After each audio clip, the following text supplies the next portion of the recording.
and welcome to a new video. This is episode 6 of Diary Doodles, where I draw and chat about whatever I want and whatever I'm getting up to lately. So let's get into it.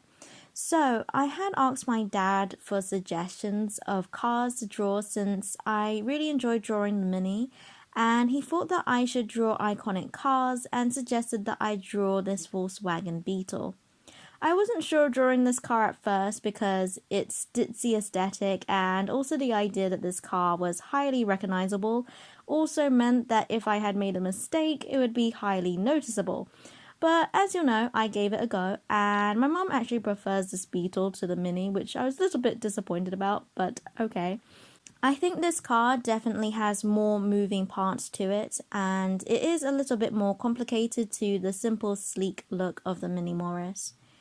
If you have any car drawing suggestions, let me know in the comments. I would be interested to know which type of cars you like. I personally like the more antique-y vintage cars that are sleek and simple and more of a boxy looking car. I think the cars that I'm less likely to see on the road and have that classy looking look to it are my favorite. I feel like they have more character to them. The drawing process for the Mini is the same for all of the cars I end up drawing in these Diary Doodle series. So I won't go on about the drawing process, which I mentioned in the Diary Doodles episode 5, if you did want to know my thought process. So I'm going to talk about stuff I've been getting up to lately. So starting in mid-September, I had decided, with strong encouragement from my mum, to go on a diet. With the pandemic and spending a year being at home, there were plenty of opportunities to be tempted by the sweet and salty snacks at home, and I gave in to those temptations with little resistance. I have never been on a diet before, not seriously anyway, and so this was very exciting for me as I did think it was about time to make some healthier choices and have some forbearance and routine to my eating habits. I won't go into too much detail about what exactly I'm doing for this diet, as it turns out that people have a lot of opinions about diets. What you should eat, what you shouldn't, what exercises you need to do, how to calculate your BMI, if BMIs are even accurate, and so forth. So I'll just simply say that I have currently, since uploading this video, I have been on a diet for roughly 3.5 months and lost 7 kg, which is pretty good for my first time. And bearing in mind how little resistance I had thus far in my entire life, so I would have lost more weight. However, I have admittedly been slacking on my diet with this winter holiday period, as expected, with this merry spirit of splurging on food and money, but thankfully I didn't gain any weight and only maintained, so that's a relief. At the moment I'm eating more fruit and veg and protein now, and much less pastries. And although I by no means have clear skin, I think there has been a drastic improvement to my skin since my diet, which I'm really happy about. My dad hasn't been on a diet, but I may or may not have had an unconscious effect on him, and he's lost 6 kg without even trying. And the weight loss is dramatically more noticeable on him than it is on me. But then again, he is more physically active than I am, and so I've tried to do more exercise every day or every other day.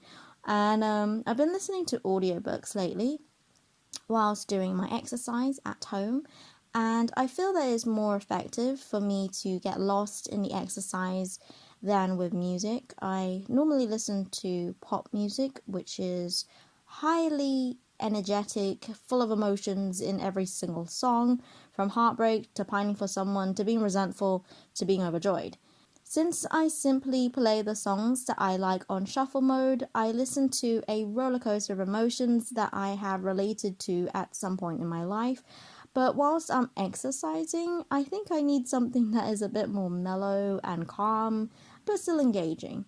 And audiobooks works well for me in this instance. But not when I'm walking out and about, obviously, since getting lost and zoning out is less than ideal when I already lack a sense of direction and there are cars swerving in and out of roads.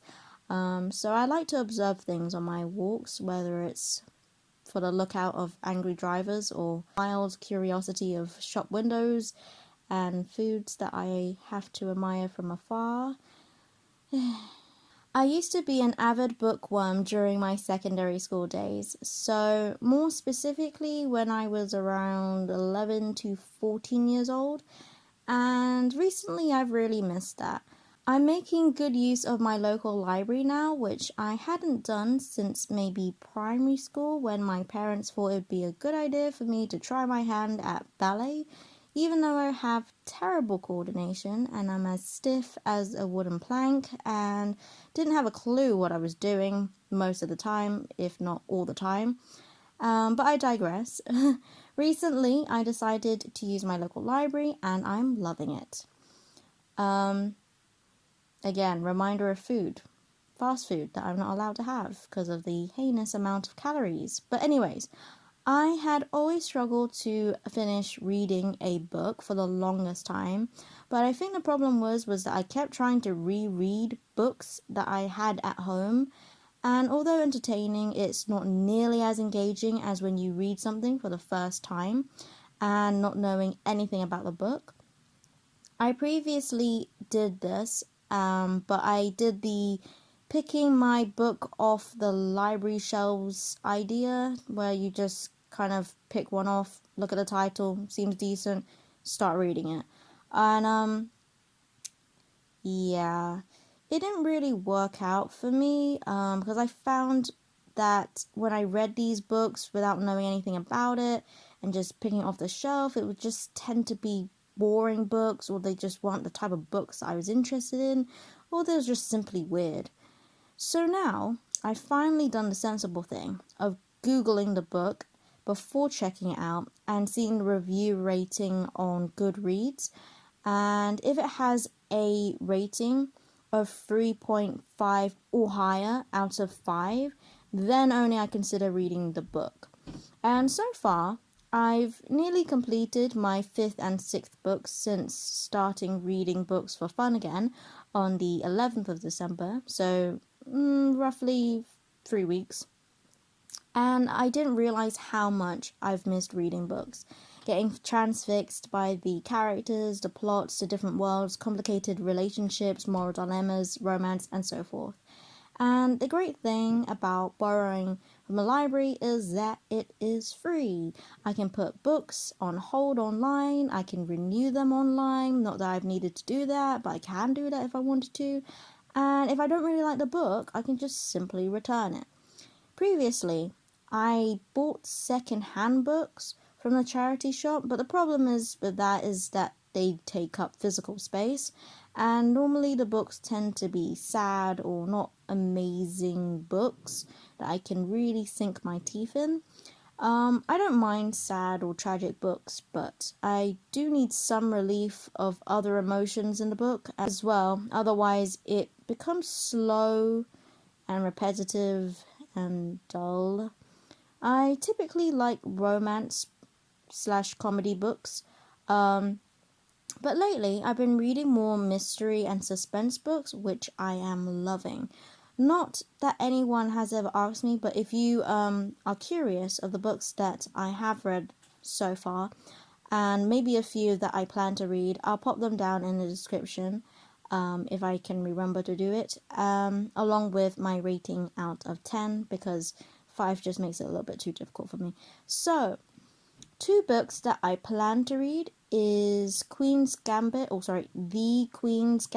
and The Crown, as I don't have Netflix and I don't plan to get it anytime soon, so I thought instead I'd read the books, and I'm really, really excited.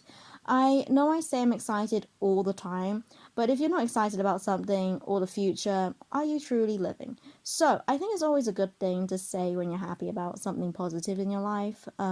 although it is easy to complain, and I'm trying to do less of that.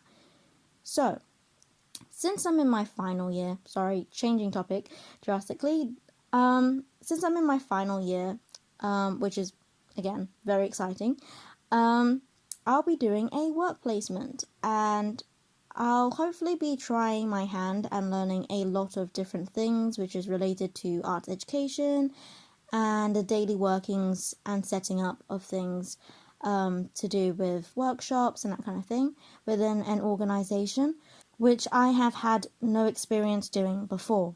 And my dissertation is coming along all right too. I've interviewed 3 people so far, and it's quite strange being at the other side of the interview side of things and being the interviewer, which is actually more strenuous than I thought it would be, having to pay attention for the entire 1-hour interview and coming up with follow-up questions and so forth.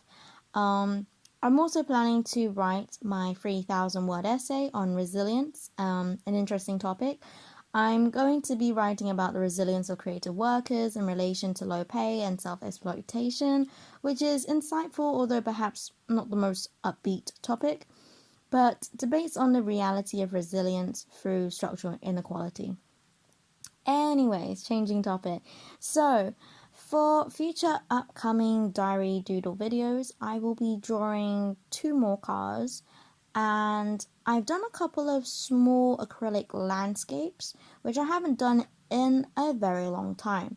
Granted, they are not amazing, but I tried acrylic paint again on a whim and really enjoyed it. You can afford to have a lot more trial and error and reworking on the same page with acrylic, which you can't easily do with watercolor.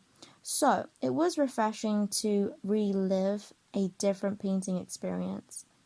I'm not sure how many acrylic related videos I will do, but as of now, I'm saying never say never, and I might do more to try and improve my acrylic painting, and probably on a bigger page, as the 2 paintings that I will eventually show on the channel, I did on a roughly A5 page, which is quite small for me, having been so used to painting on A4. And I personally find it hard to paint on a smaller page, so we'll see how it goes. Well, that is all from me. The day that I upload this will be the 1st of January 2022, and I'm feeling hopeful and happy to trying new things, learning new skills, and having plenty of adventures from the pages of books whilst having my own adventure with this roller coaster we call life. So, on that note, goodbye, have an amazing day and life and year, and as always, God bless, and I'll see you later.